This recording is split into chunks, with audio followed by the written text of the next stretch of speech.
Alright, so in this video I'm going to review all of the chemical nomenclature that I'm going to expect that you have remembered from Chem 1.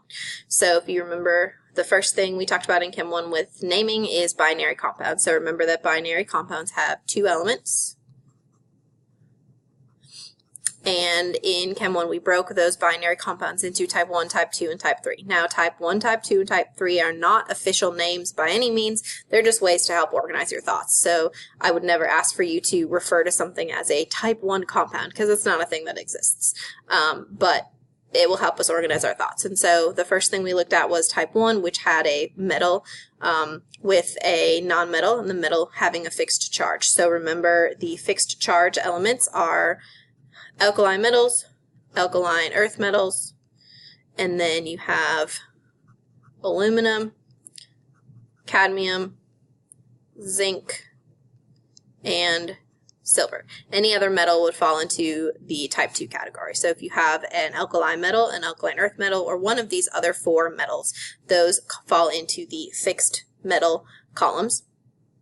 And with those, your naming is just going to be the metal with an IDE ending for the nonmetal. When you have type 2 and examples of those, let me give you some examples. So if you have like NaCl, that would be sodium chloride. Or if you have, there's no one there. If you have MgF2, that would be magnesium fluoride. Now, type 2 is where you have the metals without fixed charges. So that would be any other metal on the periodic table other than the ones that I previously mentioned. And so with the type 2s, that's where you have the Roman numeral in play. So if you have an element like, or a compound, like PbCl2, lead does not have a fixed charge, so you need to figure out its charge. So we don't know its charge. There are two chlorines, each is a -1, set it equal to 0. X is equal to 2, so that means lead has a +2 charge. So I would name this one as lead 2 chloride. Those are for metals that do not have a fixed charge. And the final binary compound that we talked about in Chem 1 was covalent compounds. And so covalent compounds are ones that only contain nonmetals, and those are the ones that have the prefixes. So for example, if you have P2O5, you'll have diphosphorus, and then pentaoxide or pentoxide. And with those, remember the second element always gets a prefix. The first one will only get a prefix if it is something other than 1. So for example, CO2, you would never say monocarbon dioxide. It's always just carbon dioxide. And the prefixes that I'm going to expect you to know are 1 through 10. So mono, di, tri, tetra, penta, hexa, hepta, octa, nona, and deca. Those are the 10 that I'm going to expect you to know, so 1 through 10.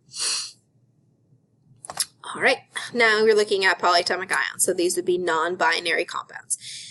Now it says it's a good idea to memorize the names and formulas of the common polyatomic ions.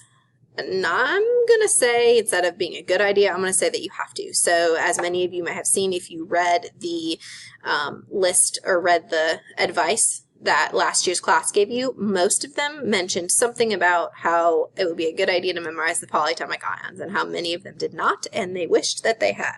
So my recommendation to you is to take the time to memorize those. Now, I'm not going to expect that you have them memorized by next class, but within the next couple of weeks, you should start to memorize them, and I will, because I want to hold you more accountable than I have in the past with polyatomic ions.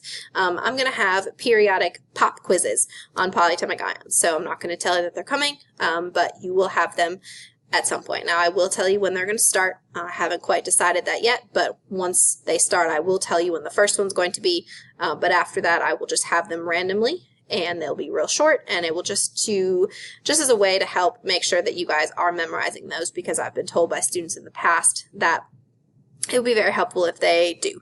And so I gave you a resource, or I will give you a resource that has all the most common ones on it. And so those are those are the ones that I would use, that I would memorize. Now there are there are hundreds and hundreds of polyatomic ions. Now I'm not expecting that you memorize those, but I would say just the ones on the reference sheet that you got or in the back cover of your periodic table. Now when you are looking at compounds and you are looking at the formulas, if there's any sort of parentheses in the formula, it's a dead giveaway that there's a polyatomic ion. So for example, if you see something written like that, well, NO3, that's a dead giveaway that NO3 is the polyatomic ion. When you are naming these compounds, the polyatomic ions, they have special names. So remember, don't name the elements, don't change the name in any way. For example, NO3 would stay as nitrate. You would never change it in any other way. Don't change the ending to IDE. Don't do anything different with the name. Just name it how it is on the reference sheet. And all the other rules for type 2 apply, meaning if you have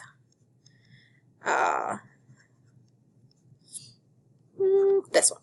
So titanium is a metal. It does not have a fixed charge, so I need to figure out its charge. So that's your X. There are 4 nitrates. Each one has a -1 charge. Set it equal to 0. X equals 4. So I would name this one as titanium 4 nitrates. So that's what it means by rules for other type 2. So they're talking about the Roman numerals may be needed if you have metals that do not have fixed charges. Now I do want to go back and just remind you a few things about writing formulas.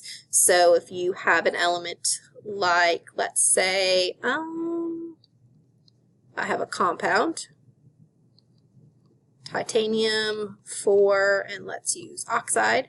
Remember, you need to think about the charges. So oxygen has a -2 charge, and titanium has a +4 charge, so you need to figure out how many of these oxygens you need to neutralize the +4, because remember, all compounds are going to have a neutral charge. And so that means I need 2 of these oxygens, so the formula would be TiO2, so that you have a +4 total here, a -4 total here, and that balances them out. If you had, let's say, potassium phosphide.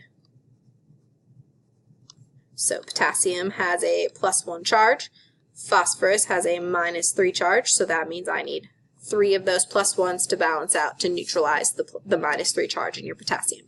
If you have any of the type 3 or any of the covalent compounds, remember the charges don't matter because they're sharing their electrons, and so the prefixes will dictate what the subscripts need to be. So for example, if you have let's just use the example that I already have written. So if I were to just have diphosphorus pentoxide, well, diphosphorus, that means there are 2 phosphorus, and pentaoxide, penta is 5, so that's where the 5 comes from. There's no charges to take into account or anything like that.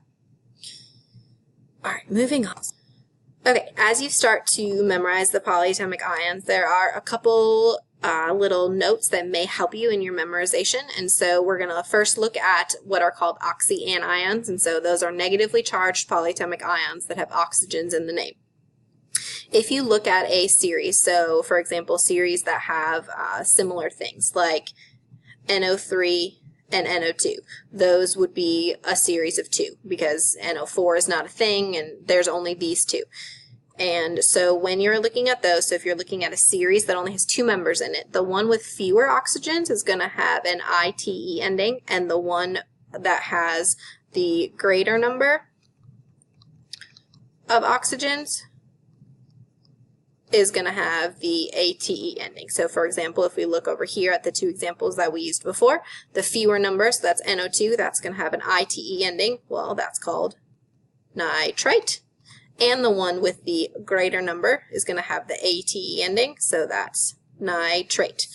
And you can look at other examples. So for example, SO4 and SO3, that's another 2-member series. So the one with more oxygens has the ATE, so that's sulfate. And the one with fewer oxygens, that's the ITE ending, so sulfite. Now, if you have something that has more than 2 members in a series, you're going to be introduced to this prefix either hypo or per, and hypo means less than, and per would mean more than. And so the most common example is the ones with chlorine. So you have ClO3, ClO2, ClO, and ClO4. All of those have a -1 charge. The 2 in the middle are going to be your ATE and your ITE. So the larger number of oxygens is going to be your ATE. So this one is chlorate, and this one is chlorite. Now the hypo and the per come into play with the ones on the 2 extremes, so the one with the fewest number of oxygens and the one with the most. So a hypo means less than, so if you take the chlorite and you have less than 2 oxygens, so now you have to add hypo, and so ClO is called hypochlorite. And per stands for more than, and so if you take the chlorate, the ATE polyatomic ion, and if you have more oxygens than that, you're going to add per to it. So if ClO3 is chlorate, then you add more, it would be perchlorate. Now, I'm not ever going to ask you to explain the names behind the reasons behind the names, but these may be just helpful for you when you go to do your memorizing. Now, if you're someone who just likes to make flashcards and memorize the flashcards, then that's fine. But this also may help you understand why these names are so similar and the different why these 2 have different names or why these 2 have different names. So again, just little helpful things that might help you when you're going through this. Last thing we're going to talk about is naming acids. So anything that is going to have a hydrogen ion cation is going to be an acid, and we'll talk more in later units about other things that can make acids, but for right now we'll just talk about the most common ones. And you can break them into 2 parts. You have binary, so those are ones that only have 2 elements, and one of them would be the hydrogen, and then the other one is some other element, specifically ones that do not have an oxygen. And then the other type are oxyacids. Those are acids that have oxygen in them. When you are looking at the acid names, if you remember, some of them have hydro, some of them do not. And so if you are looking first at the binary ones, those have to use hydro,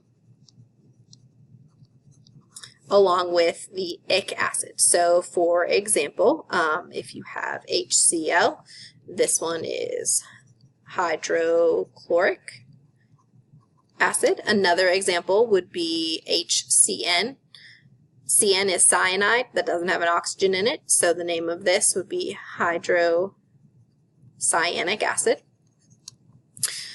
And then the oxyacids, there's no hydro, but the endings do change. If the polyatomic ion ends with ATE, then the acid is going to end with ic. All right, a saying that may help you remember the ATE polyatomic ions with the ic ending is, I ate the icky acid. So the ATE polyatomic ions are going to end with ic acid. I ate the icky acid. Now, if you have an oxyacid, an acid with oxygen in it, and it ends with ITE, the polyatomic ion does, the acid name is going to end with OUS.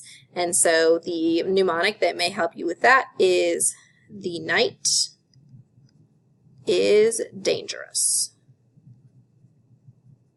So the ITE polyatomic ions are going to end with OUS. And so if I look at HNO3, NO3 is called nitrate, so that's an ATE. I ate the icky acid, so the name of this would be nitric acid.